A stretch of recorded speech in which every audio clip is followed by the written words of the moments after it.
Good afternoon, guys. What is going on? You are watching this on a Monday. So hopefully everybody's having a great day. We have a lot of catching up to do. A lot of people say I talk too much. So you know what? I figured today, I woke up, wasn't feeling all that well, but I was like, we are not working on this truck. So came out here, videoed some work before we talk, and now we're gonna talk. So let's go over everything that I've done thus far, some tips, some tricks, some things I ran into, and we're pretty much ready to fire this bad Larry up. So as you can see, we are pretty much golden. So got the manifold on, got the studs on, worked out absolutely perfect, torqued them up, those went on great. Turbo, put the center section on first. On these S300s, I basically put the drain on and the oil fittings on before we even got the charger on. So I put the exhaust and the center on at the same time, put the compressor on last. The only real problem that you run into is that bolt right there behind the compressor cover. Basically is very hard to get to, but there was enough room. We did manage to get that. So got the turbo pre-lubed, stole the oil feed off of the pull truck.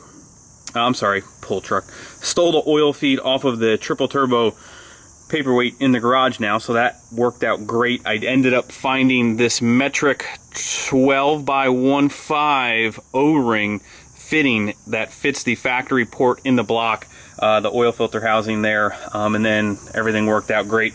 This piece we were able to find.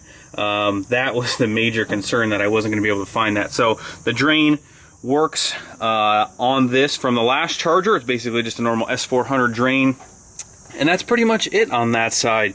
Got the belt on, left the belt off until we did the valve lash. Did the valve lash, went over it again. I usually like to spin it around a couple times just to make sure it hasn't changed. Always a good idea. And got the lines on. Got the thin air diesel 5x18 injectors in here.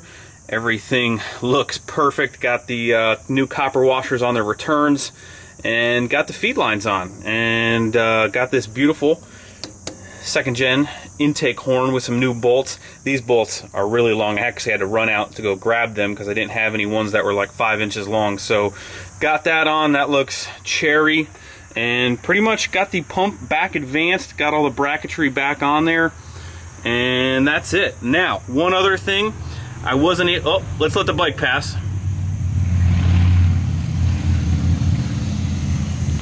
It's a beautiful day, everybody's out on their bike. So as you can see there, we got an old Napa filter back there. I was not able to source a Fleet Guard. The filter number I got on there crosses from a Fleet Guard 1221, I believe, is the extra tall one, which actually does away with the water and the fuel sensor. So we deleted that. We deleted the fuel heater from the last time. So we got 2 sensor plugs hanging down there. We don't need it anymore. And that's pretty much it. Got the breathers all set up. They're a little cluttered back there, but everything else should be ready to go. I actually pumped the little transfer pump on the lift pump there on the block. Hopefully get some fuel, got some injector lines loose. And that's pretty much it, guys. Nothing too terribly exciting, but I'm kind of pumped the way this thing looks. I love the gloss black against the silver of the engine bay. So now it is time to, I'm probably going to throw the valve covers just back on, just in case fuel decides to squirt or whatever. I mean, I don't really think I need to leave them open for any reason. They're easy enough to come on and off, so we're just going to put them back on and then get ready to start going.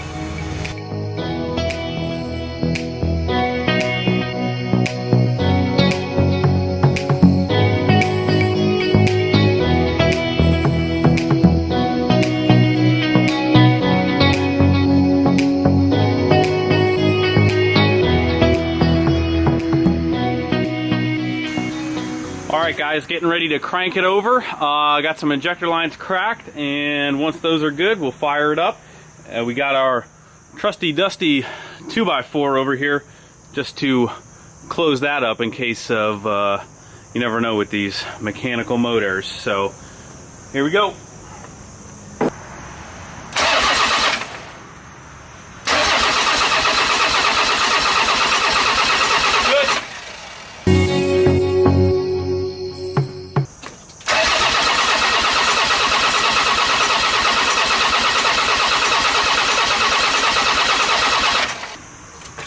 Yeah, go ahead.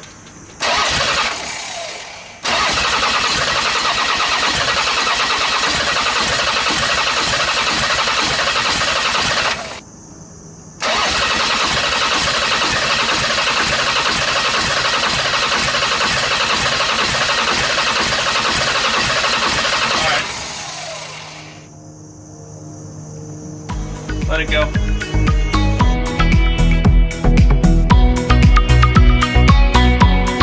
Alrighty guys, massive fail on Greg's part. I'm sorry. The SD card fills up on this camera and it doesn't really, it flashes a couple times and then it goes away, but the SD card filled up, didn't record any of my outro stuff.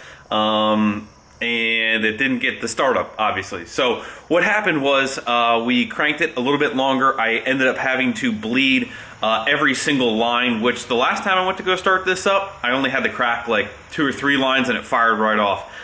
This time I had to crack every single one to get it to fire. So got that done and everything seems to be running good. And basically now we have to get our intercooler piping situated. So, but everything is good. Everything started. What I think we're going to end up doing is, you know, use a factory cast 90 to get a really sharp bend to start coming this way. And then John had factory 2nd gen intercooler piping, which I think will work perfect, just like that. So those should work great. And then on the other side, I have a completely straight pipe, and then I have one with a little bit of a bend. I think the one with a little bit of a bend might work good because we need to get around the battery box just a little bit here, and then that should be able to point us right at the intercooler. So that's pretty much where we're at. I apologize for the camera little mishap there, but it does happen. But I can promise you everything does start up and run beautifully. We'll get to that tomorrow again and let you guys see everything. But that is pretty much a wrap for today. I'm glad that it got running, got fired up. I'm super pumped about that. Now it's pretty much just odds and ends and the intercooler and stuff like that. So we're gonna get started on that. Keep helping John, but it's Sunday. We got Sunday dinner with the wife's parents. They're coming over, so we're gonna go in there, have some dinner, and that's pretty much gonna wrap up this video, guys. Big thumbs up. 1st gen is coming back. I'll see you guys. Hit that like button before you leave. Subscribe. I'll see you.